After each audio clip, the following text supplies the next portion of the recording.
আসসালামু আলাইকুম, সবাইকে স্বাগতম মেঘ জীবন ও জীবিকায়।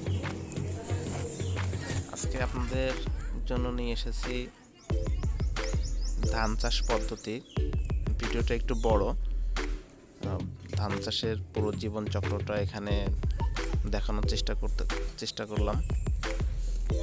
এই কারণে ভিডিওটা একটু বড় হয়ে গেছে। আশা করতেছি সবার ভালো লাগবে ইনশাল্লাহ। আপনারা সবাই ধৈর্য সহকারে দেখবেন। এটা হচ্ছে ধানের বীজ পানিতে ভিজানোর পরে কল আসার পরের অবস্থান। এরপরে ওই বীজ ঝুরঝুরে করে নিতে হয়। কোনো বীজ আপনার পানিতে ভিজানোর পরে কোনো কিছুতে পাত্রে রেখে কলা পাতা বা কচু পাতা দিয়ে ঢেকে রাখতে হয়। তারপরে কল আসলে সেইখানে ঝুরঝুরে করে এইভাবে পাতাগুলোতে ছিটাইতে হয়, বীজতলা বানাইতে হয়, এইভাবে ছিটাইতে হয়। তো বীজতলা কিভাবে তৈরি করব? বীজতলা আমরা তৈরি করব আমাদের দেশে ম্যাক্সিমাম জেলাতেই কিন্তু কাদাযুক্ত বীজতলা তৈরি করা হয়। সেক্ষেত্রে উপযুক্ত আর্দ্রতায় জমিতে হচ্ছে 5-6 বার চাষ দিতে হবে। সেটা নাঙল হোক অথবা পাওয়ার টিলার হোক, যেভাবে হোক মাটি একদম থকথকে করে নিতে হবে। থকথকে করে নেওয়ার পরে বীজতলা তৈরি করতে হবে এবং মই দিয়ে বা কলা গাছ দিয়ে বীজতলা সমান করে নিতে হবে। জমিতে চাষ করার আগে আপনার বীজতলা তৈরির আগে যদি সম্ভব হয় তাহলে জৈব সার প্রয়োগ করতে হবে, তাহলে বীজতলা ভালো থাকবে। এছাড়া আপনি ইউরিয়া সার দিতে পারেন, পরিমাণ মতন ইউরিয়া সার দিবেন। যখন আপনি বীজতলা তৈরি করবেন, ধানের বীজ যখন ছিটাবেন, এরপরে ফসল কালো করার জন্য বীজতলায় পাতা ভালো হওয়ার জন্য বা ধানের যে বীজ পাতা ভালো হওয়ার জন্য ইউরিয়া সার ছিটাইতে পারেন, তাহলে এটা কালো থাকবে এবং ভালো থাকবে। কুয়াশা বা অন্যান্য পোকামাকড়ের জন্য স্প্রে করতে পারেন। তাছাড়া যখন আপনি বীজতলায় বীজ ছিটাবেন তখন অবশ্যই নজর রাখতে হবে যেন সতর্কতার সাথে বীজ ছিটানো যায়। যদি আপনি যখন বীজ ছিটাবেন তখন যদি মুট পড়ে, আপনি যখন একসাথে অনেকগুলো একটার গার উপরে একটা পড়ে, তাহলে সেক্ষেত্রে পাতা ভালো হয় না। যার কারণে যতটুকু সম্ভব ছিটাই পড়বে এমন সাবধানতার সাথে বীজতলায় বীজ ছিটাইতে হবে।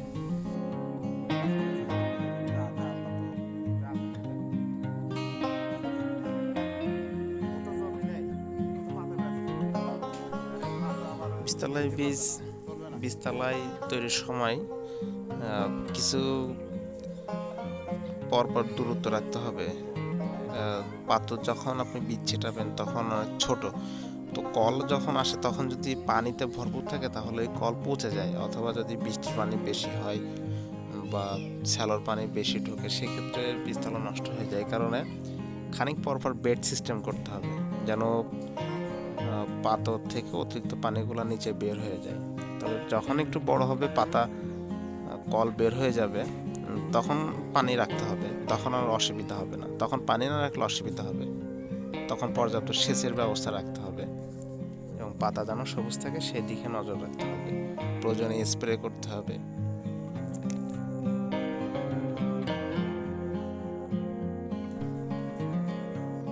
আর যদি শীতের পাতা হয় সেক্ষেত্রে কিছুটা আপনি জিপ সার দিতে পারেন। জিপ সার ভালো কাজ করে, মাটির গুণাগুণে মাটির আর্দ্রতা রক্ষা করে এবং মাটির ঘনত্ব বৃদ্ধি করে। সেক্ষেত্রে পাতার ভালো সুবিধাজনক অবস্থানে থাকে, পাতার বেশি একটা ক্ষতি হয় না। আর যদি কুয়াশা বেশি পড়ে, যেমন ইরি ধানের সময় কুয়াশা পড়ে, শীতকালে কুয়াশা পড়ে, সেক্ষেত্রে আপনি কুয়াশার হাত থেকে রক্ষার জন্য পাতার উপরে বীজতলার উপরে এইভাবে পলিথিন বিছাই দিতে পারেন। আপনারা যেটা দেখছেন এটা শীতের পাতা, উপরে পলিথিন রাখার কারণে উপর থেকে যে কুয়াশা আসে সেটা পাতার গায়ে লাগে না। সকালে যখন রোদ উঠবে তখন আপনি পলিথিনটা সরাই দিবেন, তাহলে পাতা ইনশাল্লাহ খুব ভালো হবে। আপনারা দেখতে পাচ্ছেন এখানে পাতা কি অবস্থায় আছে, সুন্দর আছে।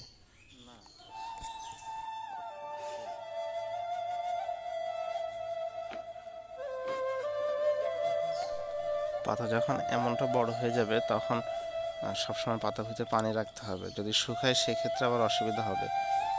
প্রতিদিন চেষ্টা করতে হবে যে গরম পানি পাতার ভিতরে দেওয়ার জন্য।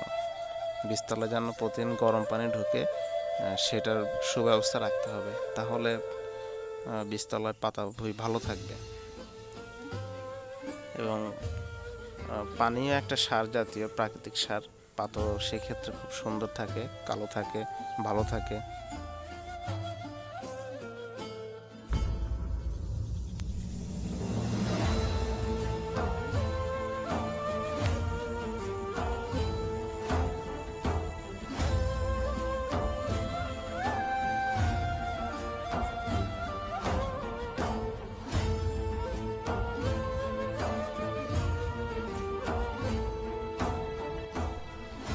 আপনারা যে পাতাভিটা দেখছেন এটা কিন্তু যথেষ্ট বড় হয়েছে, লাগানোর জন্য মোটামুটি উপযুক্ত হয়েছে। যেসব জমিগুলা ডুবে যায় না, যদি কোথাও কোনো জমি ডুবে যায়, নিচু জমি থাকে, বিলের সাইডে থাকে বা বিলের তলদেশে থাকে, সেক্ষেত্রে পাতা একটু বড় করতে হয়। কিন্তু সমান্তরাল ভূমিতে পানি নিষ্কাশনের সুবিধাজনক যেসব ধানের জমিগুলো আছে সেগুলোয় কোনো অসুবিধা নেই, সেগুলো এমন পাতা বীজতলা থেকে তুলে লাগানো যায়।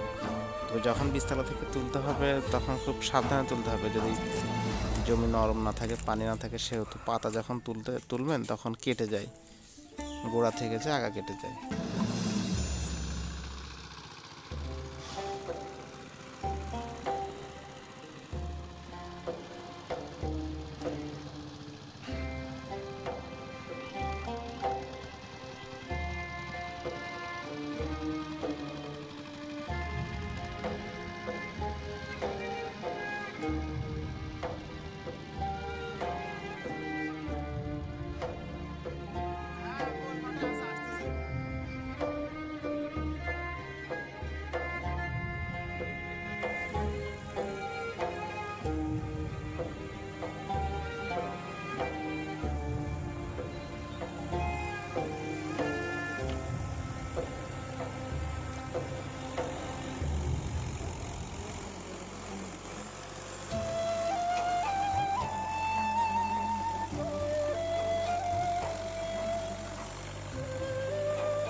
জমিতে চাষাবাদ করার পরে জমির পুষ্টিগুণ ঠিক রাখার জন্য জমিতে কিছু সার প্রয়োগ করতে হয়। যেহেতু নতুন যখন আপনি ধান লাগাবেন তখন কিন্তু আপনি জমিতে ঢুকতে পারবেন না, সেক্ষেত্রে ধানের যে পাতা লাগাবেন সেটার কিন্তু পুষ্টি থাকে না, সেক্ষেত্রে শিকড় গজাতে সময় নেয়। জৈব সার থেকে খুব বেশি পরিমাণ পুষ্টি পাবে সেটা না, পরিমাণ মতন পুষ্টি পাওয়ার জন্য জমিতে চাষের সময় কিছু সার প্রয়োগ করতে হবে, সেক্ষেত্রে ফসল ভালো হবে। তো সেক্ষেত্রে আপনি চাষে কি দিতে পারেন? ম্যাক্সিমাম কৃষক এটা সরাসরি কৃষকদের যেটা দেয় সেটা হচ্ছে টিএসপি 25 কেজি বিঘা প্রতি, পটাশ 15 কেজি বিঘা প্রতি, আর বোরন 1 কেজি বিঘা প্রতি। এটা সরাসরি কৃষকরা দেয়, ফসল ভালো হয় এক্ষেত্রে। আর যদি আপনি সঠিকভাবে চাষাবাদ করতে যান অথবা কোনো কিছু দেখে শুনে করতে যান, নিয়ম অনুযায়ী করতে যান, তাহলে ধানের জোর বেশি হয়ে যাবে। যখন প্রাপ্তবয়স্ক হবে তখন আপনি ওই ধান আর নিয়ন্ত্রণ রাখতে পারবেন না, কারণ সবখানের মাটির গুণাগুণ কিন্তু একরকম না। মাটির গুণাগুণ অনুযায়ী আপনি সার প্রয়োগ করতে পারেন। তো জমি চাষাবাদ হওয়ার পরে এভাবে মই দিয়ে সে জমি সমতল করতে হবে, পুরোপুরি সমান্তরাল করতে হবে। তা না হলে আপনার যদি গর্ত থাকে সেক্ষেত্রে ফসল ভালো হয় না, পানি সেখানে জমে, সার সেখানে জমে, যার কারণে অসুবিধা হয়। এই কারণে জমি যতটুকু সম্ভব মই বা কোনো কিছু দিয়ে কাদা যখন থকথকে হয়ে যাবে চাষাবাদ চাষের পরে, তখন এভাবে সমান্তরাল করবেন। সেক্ষেত্রে গরুই ভালো, গরু দিয়ে মই দিয়া এটা সব থেকে ভালো। এটা অনেক প্রাচীন চাষ, কিন্তু ভালো, এবং সামনেও চলতেছে, এখনও চলতেছে, সামনেও চলবে ইনশাল্লাহ। কারণ অন্য কিছু দিয়ে এত সুন্দরভাবে চাষ করা সম্ভব হয় না। মই দিলে আপনি গরু দিয়ে যদি মই দেন, সেক্ষেত্রে দেখা যায় যে কোথাও যদি কাদা উঁচু ছাও থাকে, জমি উঁচু ছাও থাকে, সেটা মই দিয়ে টেনে সমান করা যায়। আর যদি মাটি সমান না থাকে সেক্ষেত্রে পানি সব জায়গায় সমান থাকবে না, কোথাও পানি আছে, কোথাও শুকায় গেছে। এই কারণে মই দিয়ে বাসি মই দিয়ে সমান করা ভালো। সেক্ষেত্রে দেখা যায় যে সব জায়গায় ম্যাক্সিমাম জমিটা হচ্ছে সমান থাকে, ভালো থাকে, এবং ফসল ভালো হয়। তো সার প্রয়োগ এবং জমি চাষ কমপ্লিট হওয়ার পরে ধান লাগানোর সময় তো মধ্যবর্তী 3 থেকে 4 দিন বিরাম রাখবেন জমির মাটি পচার জন্য। জমিতে যেই জৈব সার প্রয়োগ করা হয়েছে সেটা পচে আরও জৈব সার তৈরি হবে। সেজন্য 3-4 দিন বা 5 দিন পরে লাগানো ভালো। কমপক্ষে 3 থেকে 4 দিন অবশ্যই জমি এভাবে ফেলা রাখতে হবে চাষ করার পরে, তারপরে ধান লাগাইতে হবে।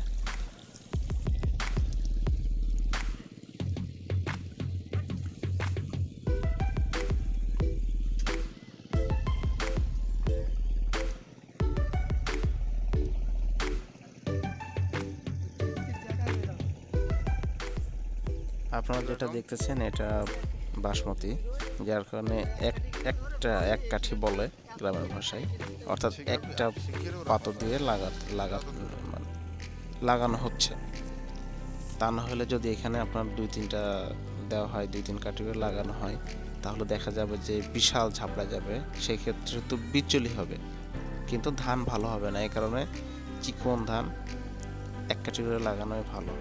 আপনারা দেখছেন যে এখানে দড়ি দিয়ে অথবা প্রথমে সুতা দিয়ে সমান্তরাল করা হচ্ছে, সোজা রাখা হচ্ছে, সিরিয়ালটা সোজা রাখা হচ্ছে যেন দেখতে সুন্দর দেখা যায়, আবার ধানটাও ভালো হয়।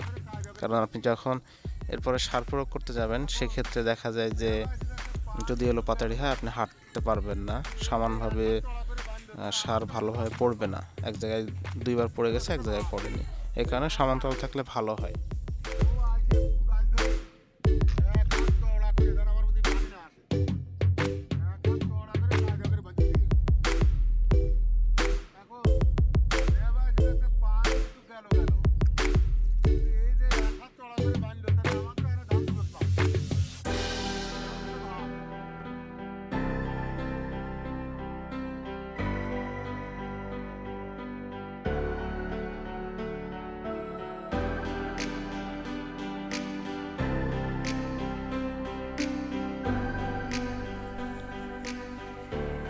ধান লাগানোর প্রথম পর্যায়ে শেষ হওয়ার পরে এবং সার প্রয়োগ পরে 4 দিন পরে আবার সার দিতে হয়। সেটা আপনার ঘাস মারা ওষুধ দিতে হয়। ম্যাক্সিমাম জমিতে কিন্তু ঘাস হয়, তো ওই সময় আপনার আসলে হাত দিয়ে নিড়ানোর মতন অবস্থা থাকে না, কারণ 3 বা 4 দিন আগে লাগানো থাকে। যদি আপনি এমন অবস্থায় এখানে হাঁটেন তাহলে অসুবিধা হয়। সেক্ষেত্রে বিঘা প্রতি রিপিট দিতে হয়, অথবা রিপিটের সমান্তরাল কোনো সার ইউরিয়া দিবেন 3 কেজি বিঘা প্রতি, ভালো থাকবে। এবং 12 থেকে 15 দিন পরে জিপ সার 20 কেজি এবং ইউরিয়া 12 কেজি। চতুর্থবার আবার 1 কেজি থিওপিট, 20 কেজি ইউরিয়া, 1 কেজি দস্তা ও 5 কেজি পটাশ দিবেন। অনেক ক্ষেত্রে পঞ্চমবার, অর্থাৎ ধানের বয়স যখন ধান আসার সময় হয়ে যায় বা বাইল যখন বের হয়, তখন আবার সার দিতে পারেন। তবে সেটা ফসলের উপর নির্ভর করবে।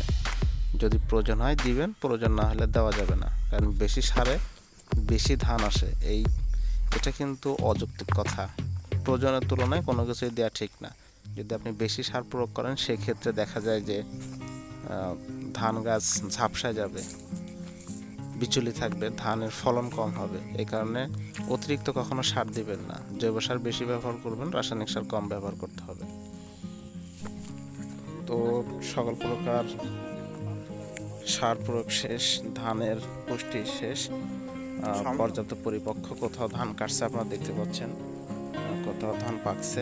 কি আমার ওই হালের মধ্যে ওর খুব বেশি কথা না, এখন আপনারা আমি শুধু দেখাতে চাই আপনাদের পরবর্তী ধানগুলা কিভাবে ধান আসে, কিভাবে কৃষক ধান কাটে, যারা চাষাবাদ বোঝে না বাড়িতে নিয়ে আসে, এদের জন্য যারা চাষাবাদ, আমরা যারা চাষি, ছাঁটাই মাঠায় আমাদের মাড়াই শেষে কৃষক এই যে পানি কাটে দিতে তোমাদের এখন পাওয়া যাচ্ছে না, পরিচ্ছন্ন করে গোলায় কত পরিশ্রম করে তারা তাদের সোনালী ফসল, তাদের পরিশ্রমের ফসল গোলায় তুলে।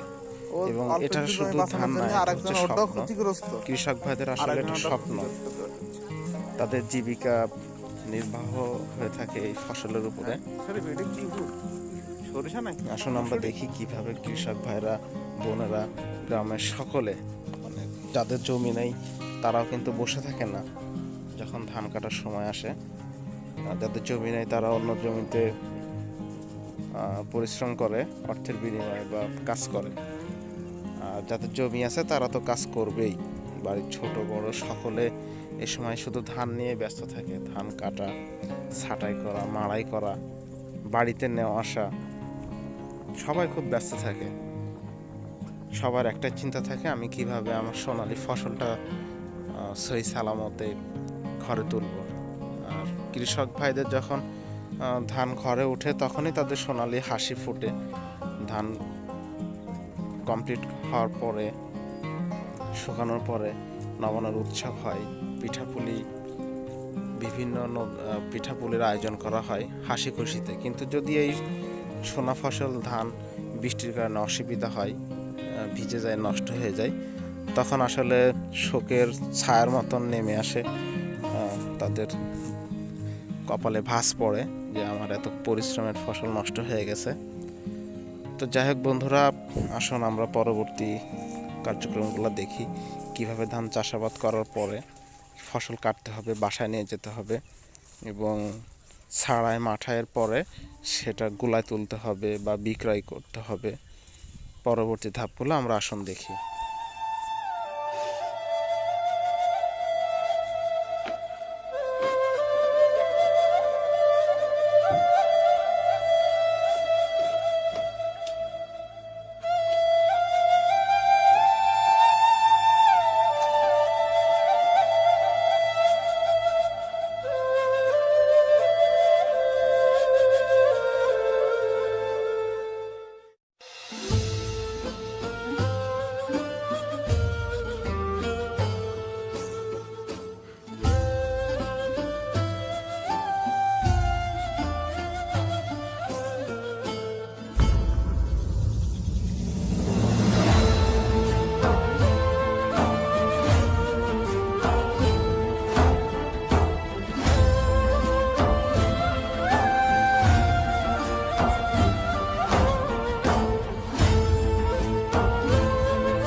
আছে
একটু চারিদিক